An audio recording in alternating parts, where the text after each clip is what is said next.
예배를 위해 마음을 다하는 성가들을 찬양을 기뻐 받아주시고 하나님 홀로 영광 받아주시옵소서. 감사드립니다. 예수님 이름으로 기도드렸습니다. 아멘.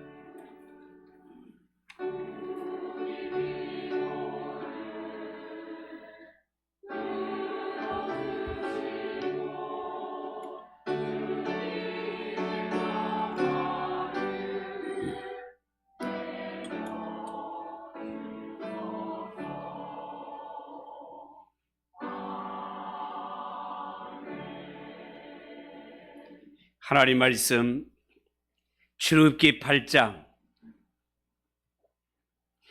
20절에서 32절까지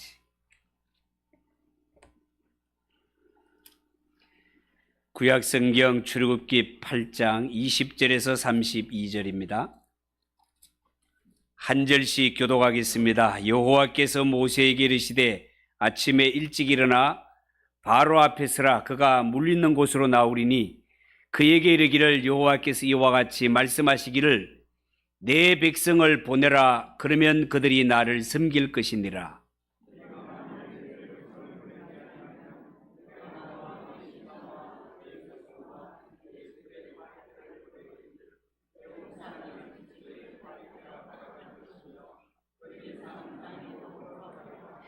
그날에 나는 내 백성이 거주하는 고센 땅을 구별하여 그곳에는 파리가 없게 하리니 이로 말미암아 이 땅에서 내가 여호와인 줄을 네가 알게 될 것이라.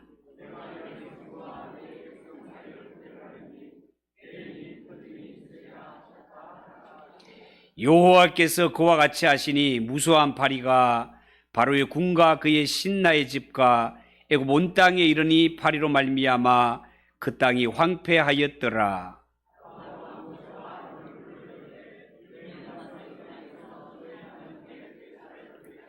모세가 이르되 그리함은 부당하니이다. 우리가 우리 하나님 여호와께 제사를 드리는 것은 애굽 사람이 싫어하는 바인즉 우리가 만일 애굽 사람의 목전에서 제사를 드리면 그들이 그것을 미워하여 우리를 돌로 치지 아니하리까.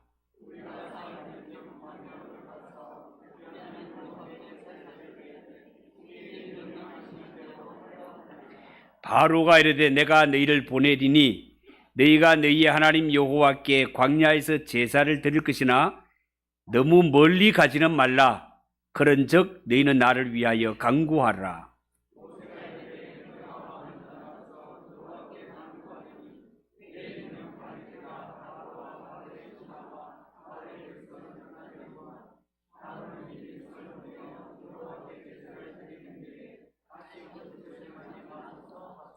모세가 바로를 떠나 나와서 여호와께 간구하니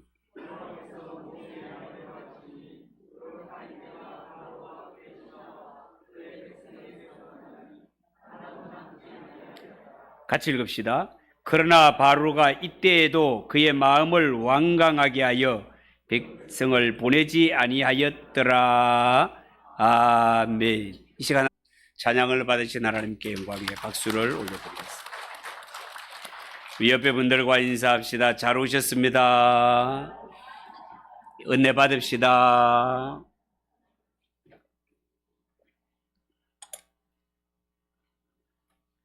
자, 오늘은 읽은 이 말씀을 가지고 네 번째 재앙, 파리 재앙에 대해서 말씀을 드리겠습니다. 애굽 땅에 내려지는 재앙이 어느덧 중반부에 접어들고 있습니다. 여러분 성경에 보면 애굽에 내려진 재앙이 10가지지만 마지막 장자 죽음을 제외한 나머지 9가지 재앙은요 3가지씩 묶어서 생각을 해볼 필요가 있습니다. 첫 번째에서 세 번째 재앙을 한 그룹으로, 네 번째에서 여섯 번째 재앙을 한 그룹으로, 7번째에서 9번 재앙을 한 그룹으로 묶어서 보는 것입니다. 그런 의미에서 첫 번째 그룹에 속하는 세 가지 재앙은 경고 수준에 해당하는 재앙이라 말할 수 있습니다. 그런데 네 번째 재앙부터는 내려지는 재앙의 강도가 좀 심각해집니다. 그동안은 좀 불편하고 징그러운 정도였다면 이제부터는요, 사람의 몸에 병이 생기고 사람의 몸이 직접 고통을 당하게 되는 이런 것을 유념해서 볼 필요가 있습니다. 그리고 무엇보다도 네 번째 재앙이 중요한 것은 성경에 보면 이제 하나님께서는요, 이스라엘과 애굽 백성을 구별해서 재앙을 내리기 시작하셨다는 것입니다. 이 말을 다른 말로 하면은요, 그동안 있었던 세 번째 재앙까지는 하나님의 백성인 이스라엘에게도 똑같이 임했단 말이죠. 나일 강이 피로 변하여 마실 물이 없어 고생을 할 때 애굽 사람만 고생한 것이 아니라 이스라엘 백성들도 똑같이 고생했다 그 말입니다.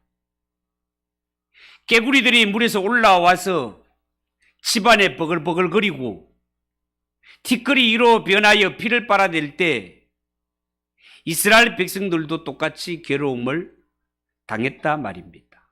자, 그렇다면 하나님은 왜 처음부터 이스라엘 백성들을 구별하지 않으시고 첫째, 둘째, 셋째 다 지나고 나서 네 번째 되어서야 이스라엘과 애굽을 구별하신 걸까요?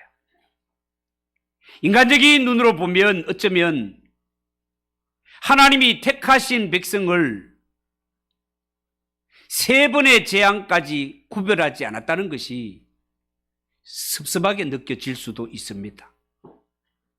어차피 우리를 애굽에서 인도해 내실 것이고 어차피 구별하실 바였다면 처음부터 구별하시지 왜 그동안은 구별하지 않으셔서 애굽 사람들과 똑같이 어려움을 당하게 하셨을까? 이런 생각이 불쑥 든단 말이죠. 그러나 그것은 정말 인간적인 생각이다 하겠습니다. 여러분, 이렇게 한번 생각을 해 보십시오. 하나님이 애굽 땅에 재앙을 내리신 것은 이스라엘을 보호하기 위한 목적으로 내린 것이 아닙니다. 하나님이 애굽 땅에 재앙을 내리신 이유는 하나님이 어떤 분이신지를 나타내고 하나님이 어떤 분이신지를 보여주기 위해 내려진 것입니다. 그렇다면 하나님이 어떤 분이신가를 아는 것은요, 악한 바로 왕을 포함해서 당시에 우상에 깊이 빠져있던 애굽 사람들, 그들뿐만 아니라 이스라엘 백성들도 다 같이 하나님이 어떤 분인가를 알 필요가 있었던 것입니다.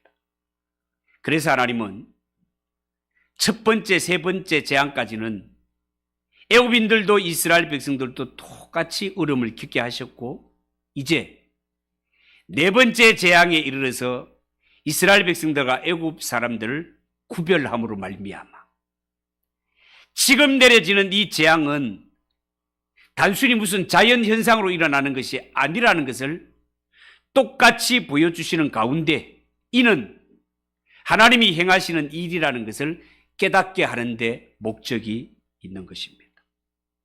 특히 이제부터 애굽과 이스라엘 모두가 당했던 재앙 가운데서 이스라엘 백성들이 구별되는 것은요, 뭐 이스라엘 백성들이 특별히 애굽 사람들과 비교할 때 그들이 의로운 것이 아니라 구별되는 것은 오직 하나님의 은혜로 되는 것임을 보여주십니다.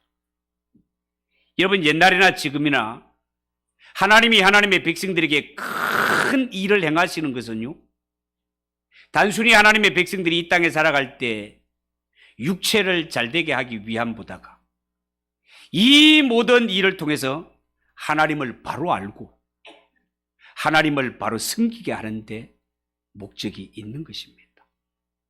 그렇기 때문에 하나님의 백성들도 하나님을 알게 하기 위해서 때로는 이 세상과 함께 고난을 당하기도 하시고 때로는 우리를 하여금 어찌할 수 없는 은혜로 우리를 구별해 보호해 주시기도 하는 것입니다. 여러분, 지난주에 제가 하나님이 우리를 인도하는 모습을 마치 독수리가 그 새끼를 훈련시키는 모습으로 설명한 적이 있습니다. 성경이 이스라엘을 애굽에서 구원해내는 모습을 그렇게 표현을 했기 때문에 제가 그렇게 설명을 덧붙였을 뿐입니다. 이렇게 독수리가 등에 업고 나라가 쏟아 부으며 그렇게 훈련을 시키는 것처럼 이러한 삶을 통해서 우리는 하나님이 어떤 분인가를 깨달아야 되고 하나님이 우리에게 어떤 일을 행하시는가를 깨달을 필요가 있는 것입니다. 여러분, 하나님이 하시는 일에는 절대로 실수가 없습니다. 하나님에게는 틀림이 없는 것입니다. 이 모두가 우리를 위한 일이다 말이에요.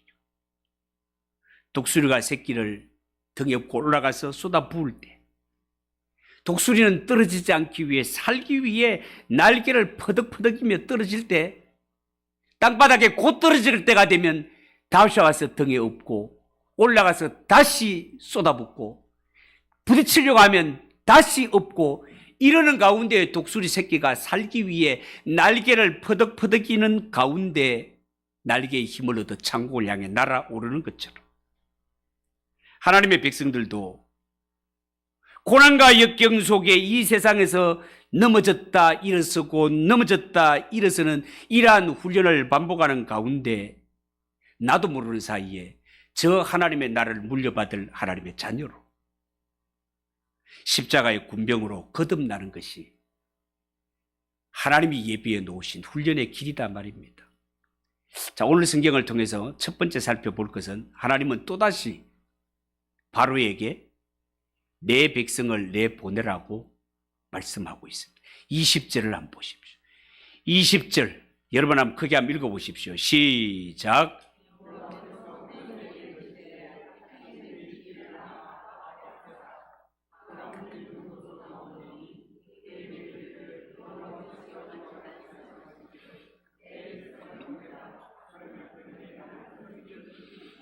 아멘. 여러분, 바로는요 참 고집이 세서 말을 잘 듣지 않지만 이스라엘 백성들에 대한 하나님의 요구는 불변했습니다. 내 백성 이스라엘이 나를 섬기도록 애굽 땅에서 보내라. 바로야 또 한 번 말한다. 좋은 말로 할 때 들으라. 말로 할 때 들으라. 내 백성을 보내라는 것입니다. 여러분, 출애굽기 성경을 보면서 한 가지 깨닫는 것은 우리가 믿는 하나님은 한 번 한다고 마음먹으면 틀림없이 반드시 하고야만은 고집과 집념이 불타는 하나님이라는 사실입니다. 초지일관하시는 하나님이십니다. 여러분, 벌써 바로가 하나님 앞에 몇 번째 고집을 부리고 있습니까? 바로는요 틈만 나면 마음이 강팍해져서 하나님 앞에 버티고 있습니다. 이 정도 되면 하나님도 아이고 지쳤다, 내가 더러워서라도 그만두겠다라고 포기할 법도 한데, 그러나 이스라엘을 향하신 하나님의 마음 포기가 없습니다. 변함없이 내 백성 이스라엘을 내놓으라는 것입니다. 물러설 생각이 전혀 없습니다. 더구나 애굽과 바로의 손에서 이스라엘을 건져내는 것은 구원과 관련된 일이기 때문에 이 일에 있어서 하나님은 포기란 있을 수가 없습니다. 여러분, 우리가 성경을 관심 있게 보면 성경의 요나를 통해서도 우리는 하나님의 정말 고집스러움을 볼 수 있습니다. 여러분, 요나 선지자를 보세요. 니느웨 성에 가서 복음을 전파하라는 하나님의 명령이 떨어졌지만 악감정에 사로잡혀 니느웨는 아수르의 수도요, 아수르는 우리 민족을 너무나 괴롭히는 옆구리 가시 같은 존재이기 때문에, 우리 민족 같으면 일본 같은 존재이기 때문에 모두가 당시에 아수르는 망하기를 바랬지 복음을 듣고 구원받기를 원하는 이스라엘 백성들은 아무도 없었단 말이에요. 그런데 하나님은 그들까지도 사랑해서 그 나라에 가서 복음을 전하라고 하니까 이 민족적인 감정을 앞세워서 요나 선지자는 사명을 등지고 맙니다. 그래서 니느웨로 가라고 하지만 니느웨하고 정반대편인 반대 방향으로 배를 타고 가면 하나님께서도 포기하지 않을까 싶어서 정반대 방향 어디로? 다시스로 가는 배를 탑니다. 여러분, 하나님 포기를 하셨을까요? 그렇지 않습니다. 하나님은 요나가 가는 길 바다의 대풍을 풍랑 폭풍을 일으켜 요나의 길을 막았습니다. 결국 요나는요, 제비 뽑아 바다에 빠지게 되고 큰 물고기 바닷속에 들어가게 되고 물고기 배 속에서 지옥을 경험한 후에 철저하게 회개를 하게 됩니다. 회개를 하니 물고기가 요나를 육지에 웩 하고 토해내는데 공교롭게도 토한 거기가 요나가 가야 할 니느웨 땅이었습니다. 하나님은 또다시 요나에게 동일한 사명을 주시며 너는 니느웨 성에 들어가서 그 성을 쳐서 외치라 하셨습니다. 여러분, 이처럼 하나님의 뜻은 불변합니다. 우리가 아무리 불순종하고 아무리 피해도 하나님은 반드시 당신의 뜻을 이루시고야 마시는 집념의 하나님이십니다. 그렇기 때문에요, 하나님을 아는 인생들은요, 하나님의 말씀이 떨어지면 즉각 순종하는 것이 제일 좋습니다. 버틸 수가 없습니다. 하나님 앞에 버티는 것은 시간 낭비고 죽도록 고생만 할 뿐입니다. 왜냐하면 하나님은 불변하신 하나님이시기 때문에 그렇습니다. 세상에 고집으로 하나님을 이길 자가 누가 있겠습니까? 하나님은 별명이 영원하신 분, 불변하신 분. 그 영원하시고 불변하신 하나님 앞에 100년도 살지 못하는 인간이 어떻게 고집을 부리겠습니까? 하나님이 말씀하시면 이해하고 순종하는 것이 가장 빠르고 가장 복된 길임을 믿으시기 바랍니다. 두 번째, 파리재앙을 보내십니다. 여러분, 하나님께서는 이번에도 바로왕이 순종하지 않을 경우 애굽에 임할 재앙을 미리 말씀하십니다. 바로 파리떼가 공격할 것이라는 거예요. 21절을 보십시오. 네가 만일 내 백성을 보내지 아니하면 내가 너와 네 신하와 내 백성과 네 집들에 파리떼를 보내리니 애굽 사람의 집집에 파리떼가 가득할 것이며 그들이 사는 땅에도 그러하리라. 하나님이 경고하십니다. 여러분, 이 성경에 나오는 이 본문을 성경학자들은 이 파리떼를 가축들에게 새까맣게 덤벼드는 쇠파리라고 소개를 합니다. 여러분, 우리는 살면서 너무나 좋은 삼천리 반도 강산에 살고 있기 때문에 파리떼 공격을 받아본 적은 없습니다. 그런데요, 제가 지난번에 말했던 것처럼 제가 아프리카에 가서 파리를 한번 봤습니다. 파리가요, 한번 달려드는데요, 저는 벌인 줄 알았어요. 벌인 줄 알았어요. 물어보니까 벌이 아니고 파리래요, 파리. 이게 무슨 파리가 우리 같으면 한 대 때리면 터지거나 죽잖아요. 근데 파리가 철갑을 두른다, 갑옷을 벗는지 때리도 죽지도 않아. 피를 빠른데 완전히 쭉쭉 빨아요, 그냥. 이런 파리들이 아프리카에 있는데 만약에 이런 파리가 수억 마리가 등장을 해가 수억보다가 더 많겠죠. 이런 파리떼가 날아들어서 짐승과 사람들까지도 피를 쭉쭉 빨아먹는다고 하면 생각을 해보세요. 끔찍하지 않겠습니까?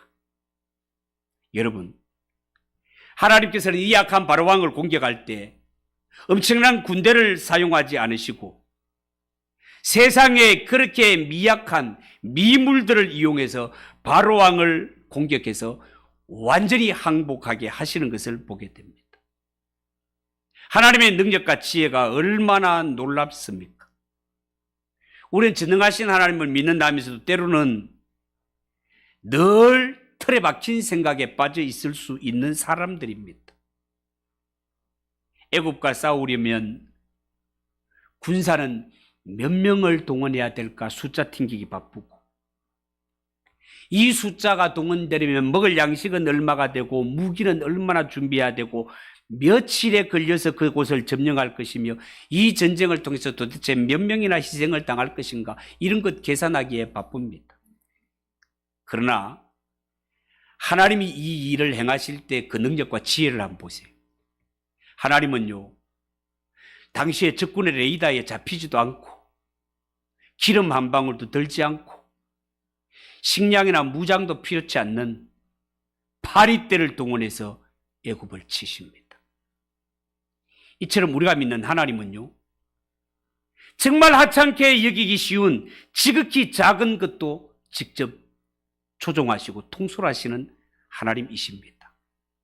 이런 전능하신 하나님을 우리는 때로 하나님의 능력을 사람의 틀에 짜맞추기 위해 하나님을 과소평가할 때가 얼마나 많습니까? 그래서 하나님을 믿는 사람들은 너무 수학적인 계산을 앞세워서 그래 하면 안 됩니다, 못합니다, 우리 힘으로 못합니다 하지 않도록 주의해야 됩니다. 하나님이 도와주시는데 못할 것이 뭐가 있습니까? 하나님이 함께 하시는데 못할 것이 뭐가 있겠냐 말이에요. 여러분, 애굽의 술객들이 아무리 마술이 뛰어나도 파리를 길들일 수는 없습니다. 그러나 하나님께서는요, 파리들까지도 다 통솔하시는 하나님이십니다. 이 작은 미물들을 동원해서 싸우시는 하나님을 보십시오. 얼마나 위대하십니까? 얼마나 전능하십니까? 우리가 믿는 하나님은요, 저 하늘 보좌 위에 높이 그냥 위엄 있게 앉아있기만 하는 그러한 분이 아니십니다. 이 세상 미물까지도 다 동원하셔서 우리가 필요할 때는 동원하셔서 불순종하는 자를 치시며 그들의 손에서 우리를 구원하시는 분이 하나님이심을 믿으시기 바랍니다. 우리는 그 백성인 것입니다. 세 번째, 하나님은 하나님의 백성들을 구별하셨다는 겁니다. 여러분, 바리새왕의 특이한 점은 하나님이 한 땅을 구별하사 이스라엘 백성들과 애굽 사이에 구별을 두신 것입니다. 22절, 23절도 여러분이 한번 크게 한번 읽어보십시오. 시작.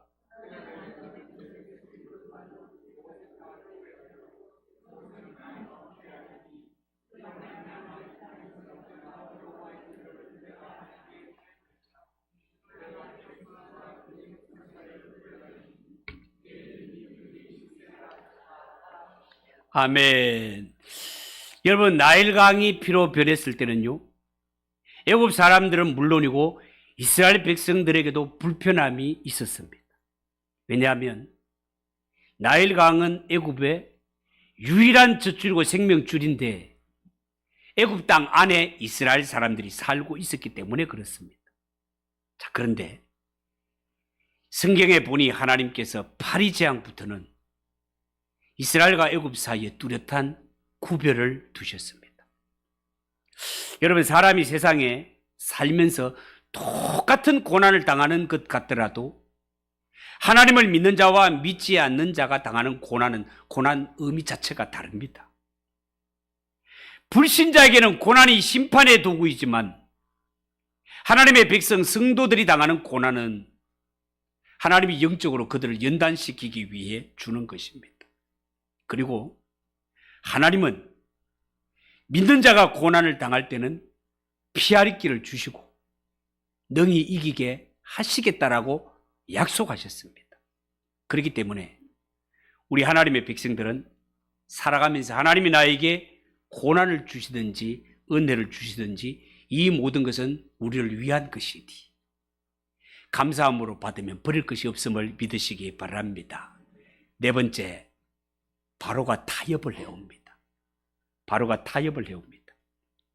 파리새의 공격으로 결국 바로는 항복하게 되고 그는 모세와 아론에게 그래, 가서 하나님을 섬겨라 허락을 합니다.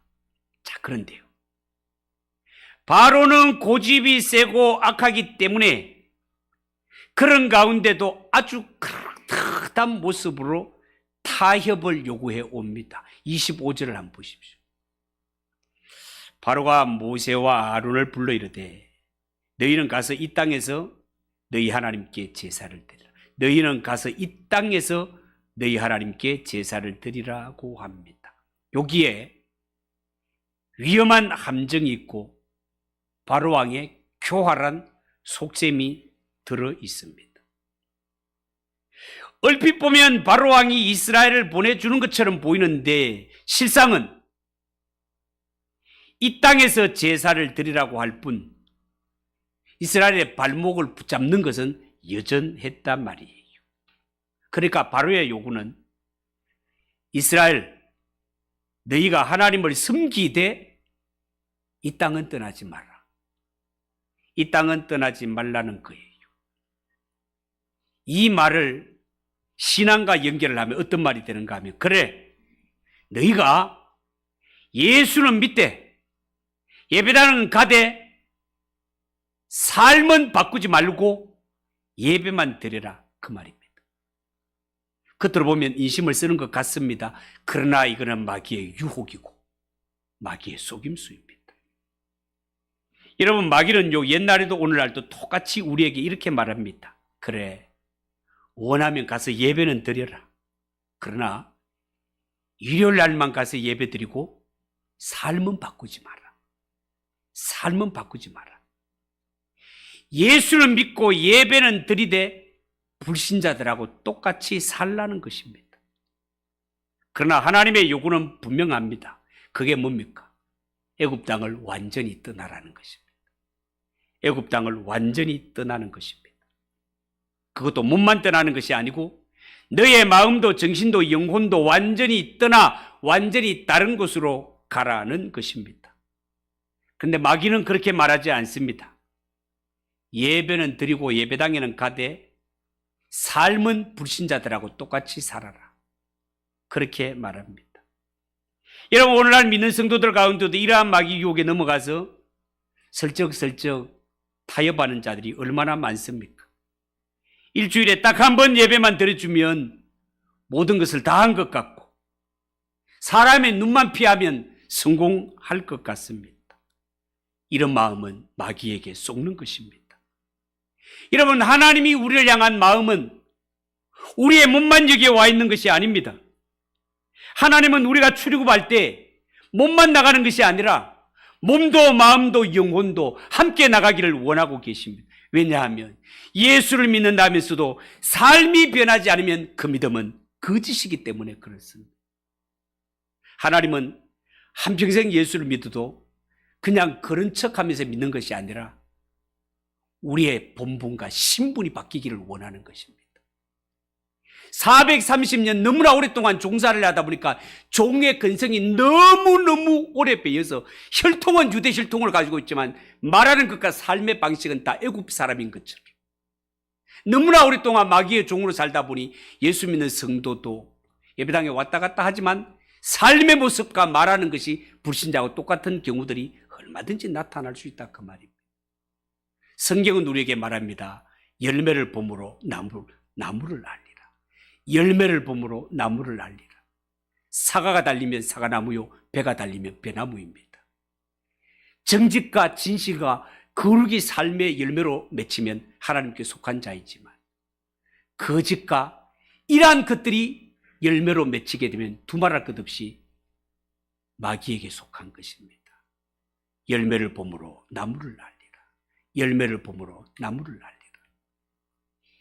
하나님이 요구하는 열매가 맺히지 않는다면 하나님은 우리에게 길을 주셨습니다. 어떤 길을? 접붙임을 받는 길을 주셨습니다. 비록 돌감람나무, 조그마한 이런 감이 달리는 나무라 하더라도 잘라버리고 거기에 단감나무를 접붙이면 변하여 단감을 맺히는 것처럼 우리가 잘못된 길을 살아왔다면 철저하게 회개하고 그때부터라도 주 예수 그리스도를 마음속에 접붙임을 당하게 될 때 그를 통하여 하나님이 요구하는 열매를 맺게 됨을 믿으시기 바랍니다. 하나님은 우리에게 그런 사람 되기를 요구하신단 말이에요.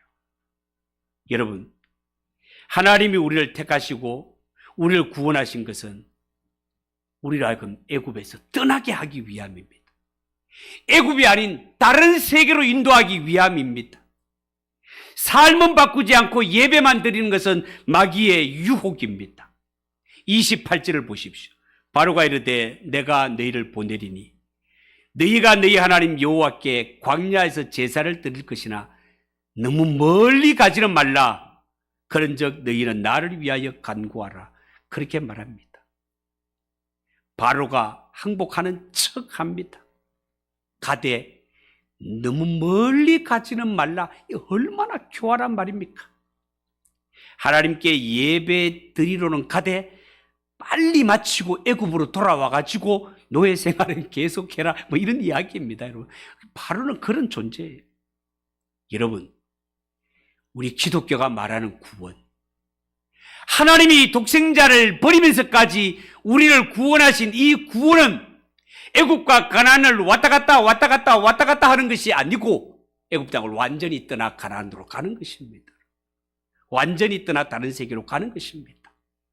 아브라함이 부름을 받았을 때 본토 친척 아비지에 떠나 하나님이 약속하신 땅으로 가는 것처럼 자신을 읊어매는 이 모든 것들, 이런 사고방식과 옛사람을 완전히 떠나 하나님이 원하는 곳으로 가는 것이 구원입니다. 그렇지 못한 자는 구원을 받았다 할 수가 없는 것입니다. 마지막으로 모세의 대답을 한번 보겠습니다. 모세의 대답. 마귀를 상징하는 이 바로왕이 묘한 방법으로 발목을 붙들고 놓아주지 않자 모세가 어떻게 하는가? 26절을 한번 보십시오. 모세가 이르되 그리함은 부당하니이다. 우리가 우리 하나님 여호와께 제사를 드리는 것은 애굽 사람이 싫어하는 바인즉 우리가 만일 애굽 사람의 목전에서 제사를 드리면 그들이 그것을 미워하여 우리를 돌로 치지 아니하리까 하면서 거절했습니다. 여러분, 모세의 말을 잘 눈여겨봐야 돼요. 모세는요, 자신의 뜻이 이렇다고 주장하지도 않았고 이렇게 하는 것이 주님의 뜻이라고 하면서 막 성질도 부리지 않았습니다. 모세는요, 그렇게 하는 것은 이 땅을 떠나지 않고 이 땅 안에서 제사를 드리는 것, 이것은 애굽 사람들이 싫어하는 것이라고 그렇게 대답을 합니다. 실제로 애굽 사람들은 당시에 가축도 신으로 생각했기 때문에 가축을 잡아가지고 피 흘리며 제사를 드리는 것을 애굽 사람들은 싫어했습니다. 그래서 모세는 애굽인의 입장에서 이야기하면서 정중하게 바로의 교활한 제안을 거절하고 있습니다. 여러분, 바로의 마음이 이렇게 자주 변할 것 같으면 모세가 얼마든지 혈기를 부리거나 막 큰소리 칠 수도 있지 않겠습니까? 그런데 모세는요, 온유한 마음, 온유한 자세로 바로에게 요구하고 있습니다. 이 모세의 대답과 행동이 너무너무 지혜롭지 않습니까? 모세는 이미 여러 번의 재앙을 겪으면서 이 싸움은 나에게 달린 것이 아니라 하나님께 달려있다는 사실을 굳게 믿는 것입니다.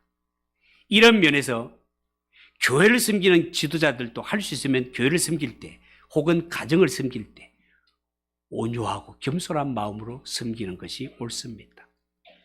함부로 소리치거나 혈기를 부리는 것 좋지 않습니다. 왜냐하면 하나님이 살아계시고 하나님이 다 보고 계시기 때문에 그렇습니다. 여러분, 모세는 바로가 얼마나 거짓되고 얼마나 강박한지 잘 알고 있습니다. 바로는 아무리 설득해도 돌이키지 않는 심령이 강박한 자였습니다. 그래서 모세는 그와 더불어 싸우기를 원하는 것이 아니라 다만 온유한 마음으로 하나님의 뜻을 그에게 전달하고 있을 뿐입니다. 여러분, 하나님께서는요, 우리가 세상에 대하여 비판적이고 무관심하기를 바라는 것이 아니라 세상을 놓고 간절히 품에 안고 기도하기를 원하십니다. 왜냐하면 하나님은 세상을 사랑하고 세상을 불쌍히 여겨 독생자를 주셨기 때문에 그렇습니다. 뿐만 아니라 이 땅에 예수 믿는 성도와 교회를 두되 왕같은 제사장으로 두셔서 세상도 용서받고 구원받을 수 있도록 기도하게 하셨기 때문에 그렇습니다. 오늘 바로가 이스라엘 백성들을 호락호락하게 내어주지 않은 것처럼 우리가 신앙의 길을 갈 때 마귀도 절대로 우리가 하나님께 가까이 가도록 호락호락 내버려 두지 않습니다. 그럴듯한 이러한 제의와 타협을 요구할 때가 많이 있습니다. 그러나 여러분 분명히 기억하십시오. 하나님은 믿는 자가 애굽에서 가나안 왔다 갔다 세상 교회 왔다 갔다 신앙이 요랬다 이런 것을 원하는 것이 아니라 애굽을 완전히 떠나는 것입니다. 애굽을 완전히 떠나 새로운 세계로 가는 것입니다. 하나님이 다스리시고 하나님의 말씀 앞에 아멘 나는 이러한 것이 하나님이 요구하시는 것이라는 것을 여러분 꼭 기억하시고 하나님이 요구하는 성도들이 꼭 되시기를 예수님의 이름으로 축복합니다. 기도하겠습니다. 하나님 아버지 은혜를 감사합니다. 한 재앙 한 재앙 대지면서 하나님이 어떤 분이신가를 더욱더 깊이 깨닫습니다. 구원받은 성도에게 하나님이 요구하는 것이 무엇인가를 바로 알고 하나님의 마음을 시원하게 드리는 성도들이 되게 하옵소서. 예수님의 이름으로 기도하옵나이다. 아멘. 292장 찬송하겠습니다.